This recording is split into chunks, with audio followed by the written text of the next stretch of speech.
咁就可以講咗，你可以講你個名同埋蔡太太同埋你邊個 city？我係叫做 Ann，我嚟自 Orinda City，咁我係喺基石堂教會嘅。咁我係廖佩霞，我今日跟個女去教會。我第一條問題就係想問下，睇完呢個電影之後，最觸動你嘅係咩地方同埋點解？望鏡頭下，唔該，多謝。我嚟講咧，最觸動嘅就係、無論佢喺任何嘅時刻咧，即係經歷苦難啊或者咩時候咧，佢係冇放棄到神，佢一路都係捉住神嘅手，一路都冇放棄到。第二條，睇完之後你覺得最受到啟發嘅係乜嘢咧？我覺得就啟發咧，即係佢嗰個開嗰個查經小組。佢要俾更多嘅人得福，咁同埋佢嗰個其中有一個人咧係經歷同佢一樣嘅經歷，佢可以用佢嘅經歷嚟祝福同佢一樣受嗰個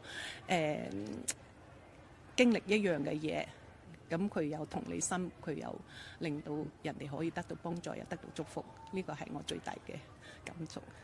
第三條就係、如果你想向未睇過呢套電影嘅人推薦，你會同佢哋講啲咩咧？我會推薦佢哋睇啦，我同埋即係會介紹佢哋睇嗰本書，同埋想俾更多人知道咯。呢個可以靠近少少嚇，係啦。我知道今日特別日子喎，你就帶咗媽媽嚟，咁我想你講一講你今日媽媽睇完呢套電影受咗洗，你有咩感想？全句答我。今日媽媽受咗洗，今日媽媽決志信咗主人，我有咩感想？